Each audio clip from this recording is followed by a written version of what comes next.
So for this video, and for Tara's response, we decided to talk about our beautiful, wonderful justice system. Um, for me, I will give you some background on me. All through high school, I had lots of thoughts about going to law school and becoming a lawyer, specifically a criminal prosecutor. I decided that's not what I wanted to do due to lifestyle concerns, that kind of thing. But for me, because of that interest in looking at the system, I used to have a lot of faith in it. And especially after listening and reading a lot of stories about survivors who have gone through the justice system, that's definitely shaken my faith a lot. You just see there's way too many aspects of rape culture that are prominent in our justice system, and it seems to be at every level. You go from dealing with the cops, where a lot of survivors had police officers that didn't believe them or tried to convince them that what happened to them maybe wasn't really rape, or that they're misremembering what happened, that kind of thing. Um, so you that's your first step, and you're already dealing with that. Then, if you're actually believed or they do pass the case on to the prosecutor, it's a matter of him deciding whether he's going to go forward. A lot of times, prosecutors, when they get cases that are he said, she said, and they don't have other evidence beside a victim's testimony, they oftentimes won't move forward with a case.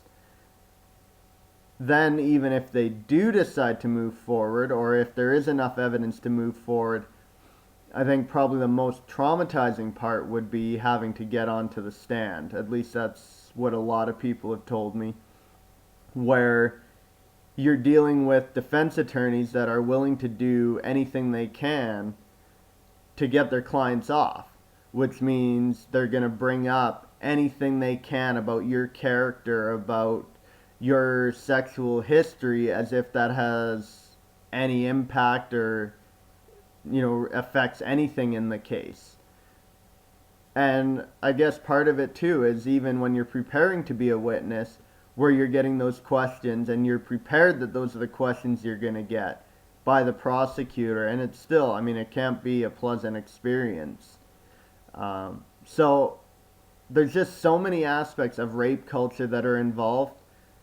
And then you look at, even if you get through all that, if you get through the cross examination and being a witness, and then it goes to the jury. Again, bringing up those aspects of rape culture, you grab 12 random people off the street, I'm willing to bet there's at least 3 or 4 that are going to believe a lot of myths that are prominent in rape culture. So for them, even if you think you did well on the witness stand, what the myths that are brought up by the defense attorney will probably stick with at least 1 or 2, if not more, of the jurors. So then it's whether the jury decides to come back and convict, or whether they buy in enough to those myths that either it's a hung jury, or whether they're able to convince the rest of the jury that what happened wasn't rape, or whatever the defense may be in that case. Then let's say everything actually goes well and you get a conviction. It's a matter of, what kind of sentence is this guy going to get? I mean, this is really where I see how much our system lets down victims. We see where offenders of rape or sexual assault crimes are getting 2 years, 3 years in prison, if that. There's a lot of times where they seem to get conditional sentences or get probation, or where the sentences aren't really worth it and aren't a deterrent. I said in one of my earlier videos that I'm not a believer in a lot of people who commit sexual assaults being able to be rehabilitated. And I do still believe that. That's what the research I've read says. So I'm not trying to say this because I certainly don't want to scare survivors away from pursuing the criminal justice system. But I would say that before I got involved with Hope Without Harm and read my lips, I would have been somebody who would have hoped that survivors would go through the justice system and try to get justice. My view on that has quite been shaken. I still have hope that our system would or will eventually change to where victims are well represented and where if they go through the system, there's actually a reasonable chance they're going to get justice and get real justice.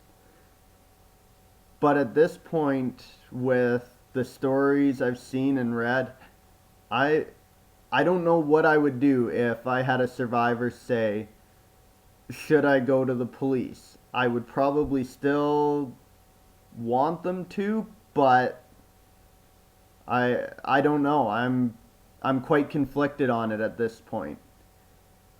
Just because I've seen how many people where they say it's basically like being re-victimized all over again, especially when you're dealing with being disbelieved or where people say you don't remember it properly. To have that happen in such a public forum cannot be an experience that most people would want to go through unless they were really convinced that they were going to get justice. And I just don't know.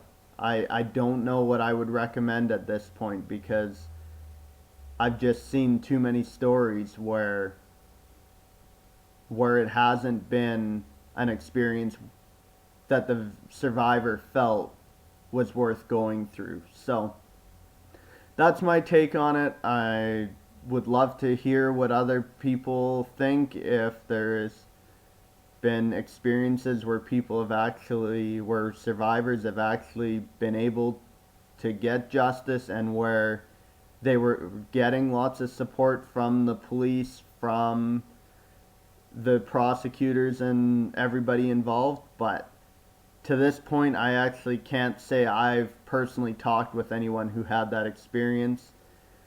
And I mean, it's not just in cases of sexual assault and rape cases, because you see, I mean, down in the States, this affluenza or whatever, I mean, they seem to screw up a lot of things in the justice system, but certainly rape cases seem to be the most prominent where victims, the whole emphasis is on the victim to be able to prove their case rather than it being on, yeah, I mean, I don't know.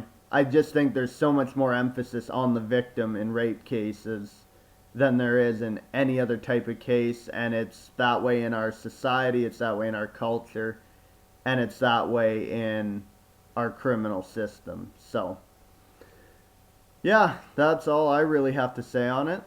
So we're going to try and do these videos a little more frequently. I've been slacking on that, I know. So we'll see you next time.